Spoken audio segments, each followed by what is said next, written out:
throbbing, pounding headache, bright, zigzagging lines across your field of vision, sensitivity to light, lingering fatigue, disrupted sleep. Now, migraine can include any of these symptoms. While an incapacitating headache is one of the most common experiences of a migraine, the word headache doesn't really capture the wide array of experiences migraine can entail. No two are alike, and some don't even involve a headache. So, what then is a migraine, and what's happening in the brain to cause it? Well, to trace a migraine's anatomy, we have to begin in the days and hours of leading up to a migraine, when people often identify warning signs ranging from fatigue or mood changes to bursts of yawning, sleep disruption, nausea, light and sound sensitivity, or even increased thirst. These warning signs point to a particular part of the brain, the hypothalamus. The hypothalamus normally controls the systems behind these symptoms. Now, our body's internal hormonal balances and circadian rhythms and water regulation. Now, it has wide connections throughout the brain and is more active than usual in the days before migraine.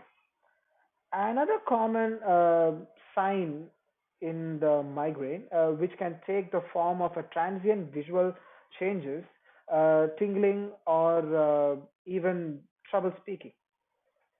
These sensations came from a change in charge across cell membranes that leads to spreading changes in brain activity and blood flow from across the brain.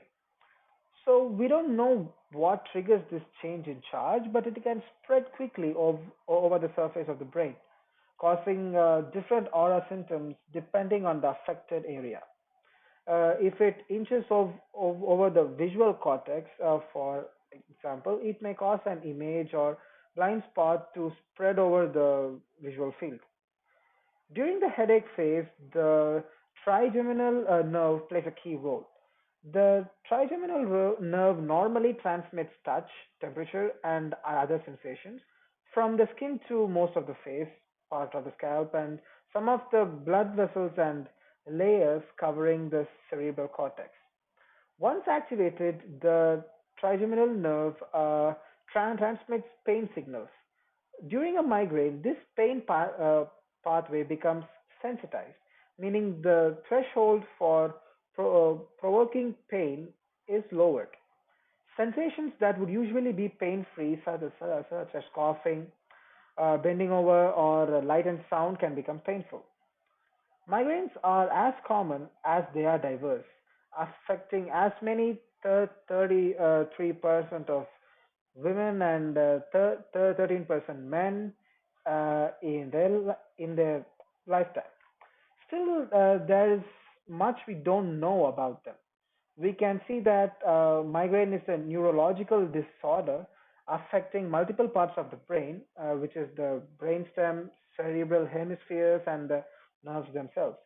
But we don't know for sure what exactly triggers them each step, and why some people get migraines and why some people don't, and why so many more women get it than men, or why people's migraine patterns sometimes change over their lifetimes.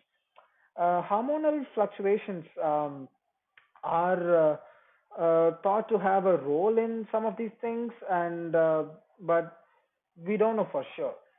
So while there's no simple way to explain what happens in our brains with this complex disorder from which I suffer a lot, one thing is for sure: migraine is much more than a headache.